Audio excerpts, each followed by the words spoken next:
Hello, my name is Martin. Welcome back to another video. I'm here at a World Heritage Site. We're going to look today at the Pontcysyllte aqueduct. Right, I struggle saying that. I'm not going to say it anymore because it's an insult to the Welsh people and the Welsh language. So I'm going to refer to it from now on as the aqueduct. But it's a World Heritage Site. Look at it. It's there. It's absolutely amazing. We've got Ant here from the YouTube channel Trekking and Exploration. So today we've been invited by the Canal and River Trust to go beyond the gates and take a look at the aqueduct in its drained state and trying to see how Telford designed it and how he put it together. It's a very unique thing. It's only drained once every 10 or 20 years this. So we're very privileged. So let's go beyond the gates. So here we go. Once every 10, 20 years. I'll be dead when they do this again. Look at that. One small step for a man, one giant leap for Martin Zero. This is incredible to be down here in the actual trough. So the first thing I wanted to show you was the stop boards that are holding back the rest of the canal. They've put stop boards in here, seal it with ash, believe it or not, and they hold back the canal. And then as we walk in where normally it would be full of water, we're basically in a cast iron tank built in segments that is also bolted together. If we look down here, you can see the bolted sections together. It's actually a very simple design, to be honest with you. So I actually thought when we came here, I was always terrified of this aqueduct because of the height.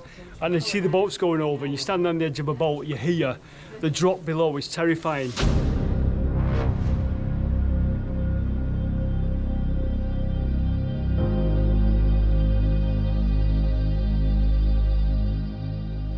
Because it's 5'3" deep, yeah. I've not actually had to suffer the views, although the views are fantastic, but I've not actually, my vertigo's not kicked in.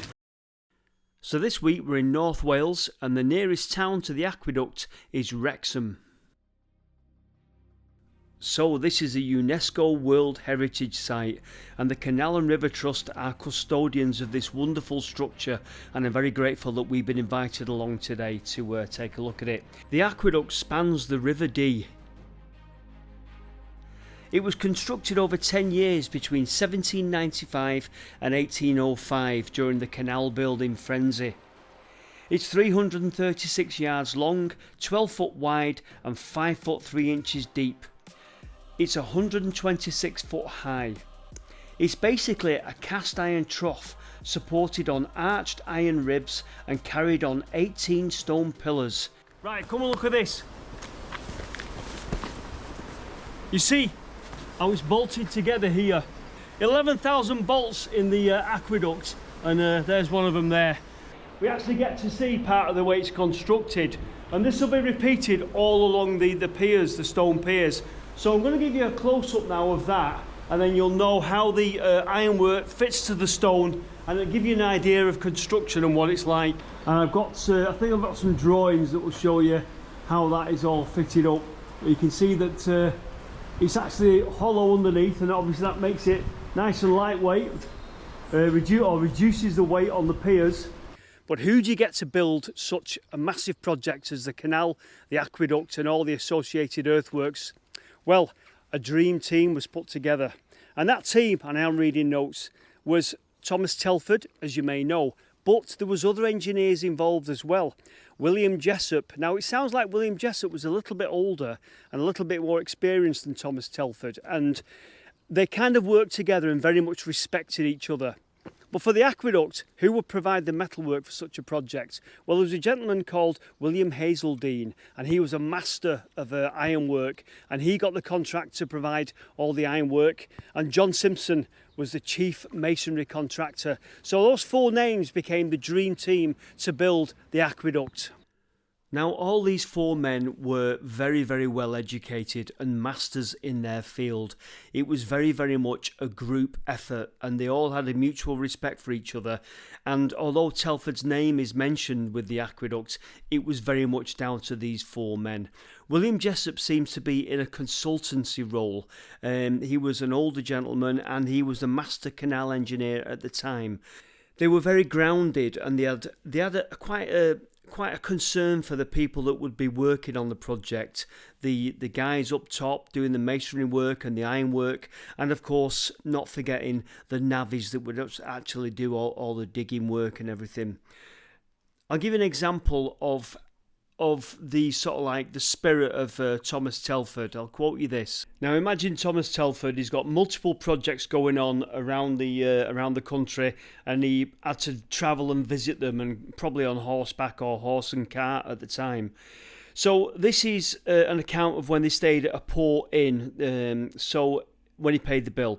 When Mr. Telford paid the bill, he gave the poor girl, who had been a waiter, chambermaid and probably cook-in-chief, a 20 shillings bill. I shall never forget the sudden expression of her countenance and her eyes when she understood it was for herself. So there you go, he's obviously paid somebody very handsomely for their services, a very poor person. And I just wanted to tell you that story because I wanted to put a humanity and give you even though a small insight into the nature of the people that we're talking about that built this wonderful structure. Right, so there you go. There's the towpath. This is where the public would normally walk. You can see the painting work here being done. This would terrify me. I think it would terrify me if I was on a boat on that side. Look at the views, and you can see the valley here that they had to span from that side over to this side. So this is Mark Abraham from the Canal and River Trust, construction manager. Mark, what is the purpose of the work on the aqueduct? So what we're doing actually today, this is all part of a grand maintenance scheme throughout. So what we're looking at doing, so over the past 4 or 5 years, what I've been looking at, we've been replacing the handrails on the side, because obviously the handrails, like everything else, need maintaining. So due to the stoppage season, our main works are done between October right through to March. The aspect of this time round is this is for a principal inspection, so we're actually dewatering the whole lot to look at the bolts and all the mechanics and all the ironwork to see what grade it is. We will then take patterns from those bolts. There's 11,000 bolts in here, and then we'll make a decision of what we're going to replace. Whatever we replace, we've got to try and make good and put back for future generations and do it forward. So each time we take a bolt or a stay, we'll then find out what material that's made, and then we'll actually literally get a shopping list. So when we come back in 2026 and eventually dewater again, we've got everything on the shelf ready to be fitted with the correct permissions as we do it. Brilliant. So as you can see, this side looks like it's concrete here. It's actually not. That'll just be a coating of mud and silt that's on it. It looks like it's spraycrete, but it's not. And every couple of feet, as you can see here, we've got the joins between the what I want to call the tank, basically the trough. So as you see, it's joined up here every so often, and we have to step over it. And you can see here there's big huge bolts. There you go, you can see the bolts better in this footage here. Now as you can see, the arrangement is this tank that we're in was bolted together in segments. So how do you make those segments watertight in 1795/1805, you know, in that around about that era? What did they do to make it watertight? Well, it's fascinating. So what they did, they had to use at the time what they had, and what they did was they took Welsh flannel, which was obviously a material, and they dipped it in boiling sugar. I presume this made it extremely sticky and tacky, and they put that in between the sections of tank, and they bolted it up tight together, and it all must have set, and it made a watertight seal, which I think, as far as I'm aware, is still working today. Some accounts that you look at, it'll say it was Welsh flannel with white lead and iron particles. So I presume, I'm guessing they tried various methods, but hey ho, it's still watertight today. So the towpath now is obviously iron, it's metal. This used to be a wooden towpath, and if you can imagine back in the day, all the workers that used to come across here and horses pulling boats across here. You may have noticed these wrought iron loops just on the floor of the tank. They were to do with the original wooden towpath. They're now redundant, but that's what they're for.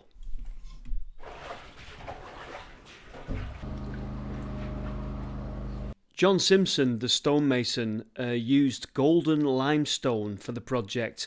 Quarried nearby, it was said to be of an excellent quality. Imagine how deep they go down, the foundations for them, sat on the bedrock probably. So Mark, I've seen pictures online of a big plug hole, and we were looking just down here at sort of like a mechanism. Could you tell us how you drain the water from the aqueduct?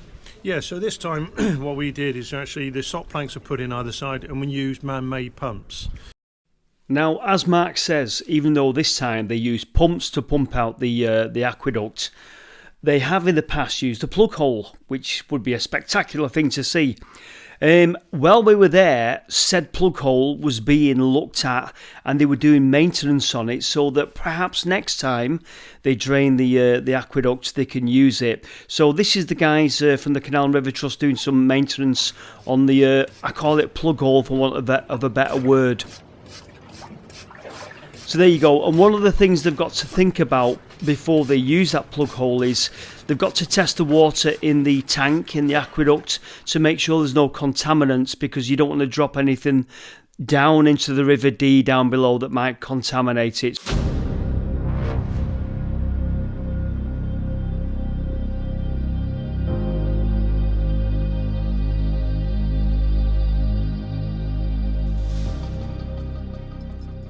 So obviously when the canal came to the valley here, it was a daunting task. What do you do? How do you get a canal across this valley, across the Dee Valley?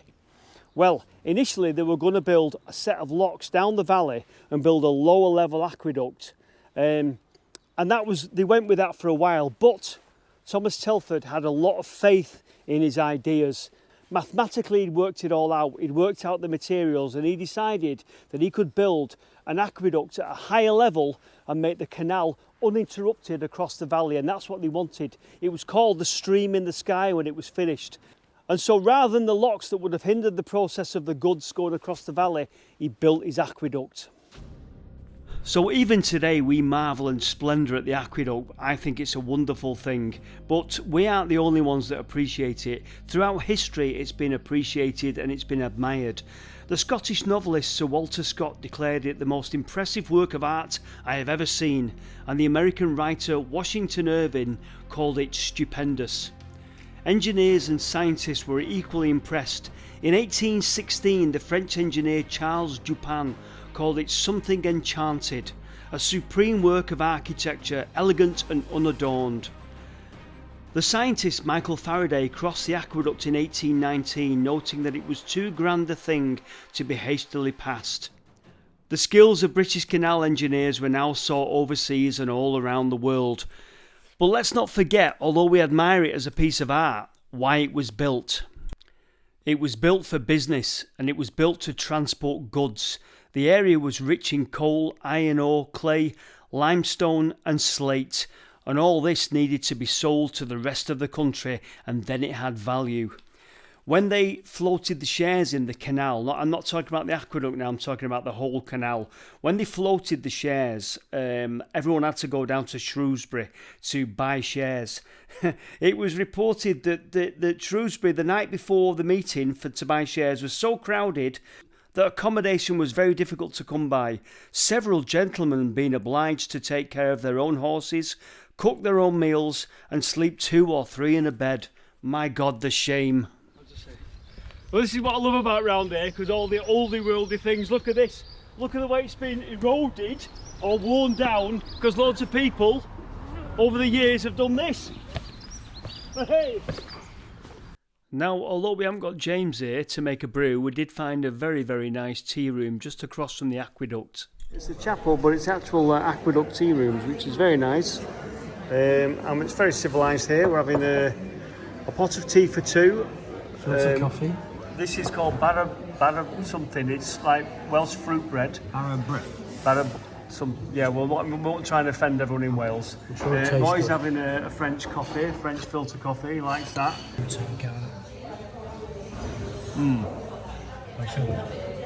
Where's James when you need him, eh? I know, missing out, James. Slap up meal. James, slap up meal.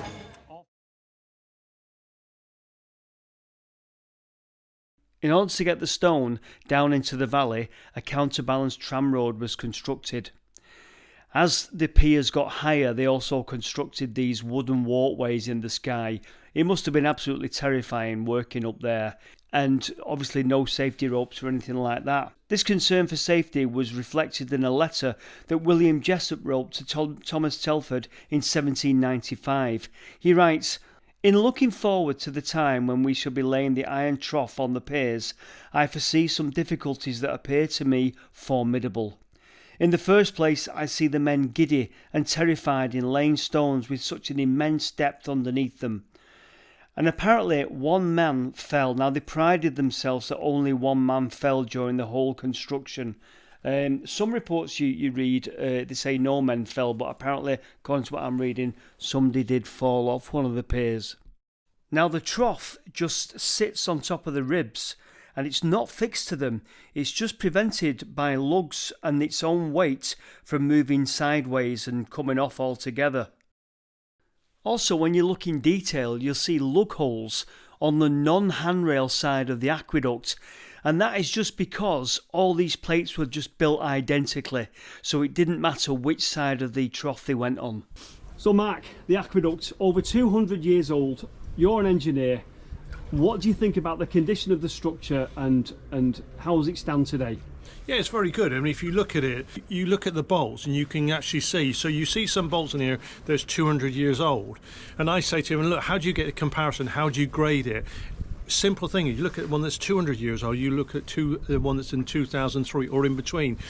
There's one bolt on there you can see and it's degrading, but that's degraded over 200 years. So if that bolt beside it is only 60, 70 years, you can say that's got another 100 years to go. So it's almost partly guesswork, but you can physically see it from the erosion of the actual bolt from bolt to bolt. We got some bolts in here that's 200 years, and you can actually see that one is better than the other. What's that caused by? Didn't have quality control back 200 years, so each one is going to have its own characteristics. But when you look at the ones that have been replaced over a period of years, you can almost grade them by years, and you think, look, that was put in recently, that's looking good, that one's 200 years old, still looking good. So you can grade them, so that's got another 40, 50 years in, that's got another 10 years in it. As we're growing and evolving, we're trying to make sure that whatever we put back in there is as original as possible. Wow. So you can actually age a bolt. Yeah, age of bolts. Fantastic. Age of bolts. An incredible fact, even 16 years after the aqueduct was built, Thomas Telford wrote a letter, and in it he said, "We are very vexed at the fact that there's still settlement in the columns. So even though we've used the finest grit and we've put the foundations right down onto the bedrock, there is still settlement." And it must have been, on inspections, it must have been causing a little bit of, they saw movement. And so 16 years after, the entire thing was still moving and settling.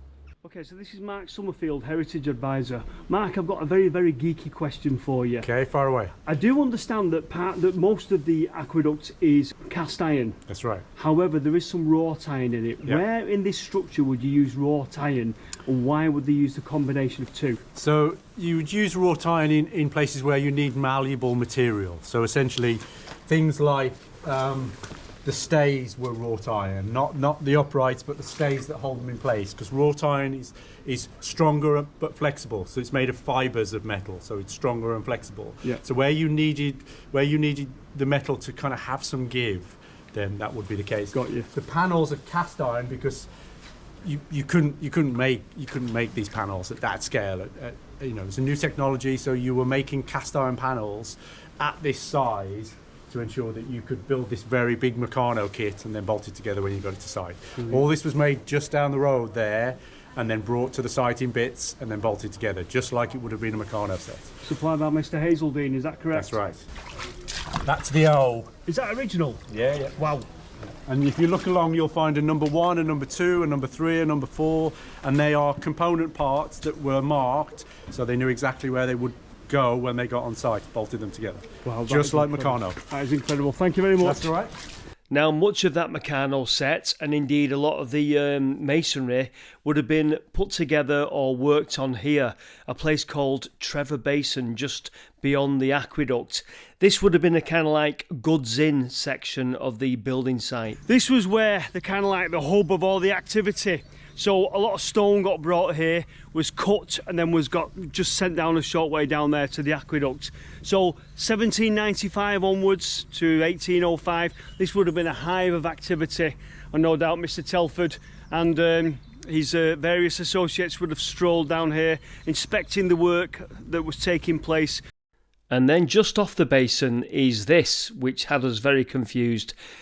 Went inside it, just filled in at one end. It was a spur off the basin, and it went off, I think, to a works. Now, I'm not going to go into that, but here it is on the old maps. It was a spur off the basin. Maintenance. Can you imagine the costs of maintaining and keeping this structure in pristine condition? The Canal and River Trust are custodians of this UNESCO World Heritage Site, and they want to see it obviously survive for generations to see. And I'm in love with the thing now as well. There is a crowdfunder because the Canal and River Trust are a charity, and they are trying to raise some money to do the necessary work that needs to be done. If you feel like dropping a couple of quid, you can do. I'll drop the link to the crowdfunder in the description to this video, and I'll pin it in the first comment on this video as well. I've left them a few quid, and I think I get a little certificate to say that I'm a minor stakeholder in the aqueduct. Well, it's been a fantastic opportunity to visit and see the work going on, and to see the aqueduct in its drained state, and I have to thank the Canal and River Trust for inviting me along. All that's left for me to do is take a walk along that towpath, in summer probably, and admire the views, because we were so concerned with what was going on down in the tank. I actually never walked the full length of the towpath, so I still need to do that. I need to go back and do that. I might do it on a warm summer day. And if anyone's sailing over there, I should very much like to hitch a ride and experience what it's like to look down from your canal boat on that side of the aqueduct. So give me a shout if you're sailing across. Anyway, I hope you enjoyed that. I would like to thank the Canal and River Trust for inviting us down and getting us to do that once in a decade opportunity, wasn't it? Thank you very much for watching. Take care. We'll see you in the next video. Bye for now.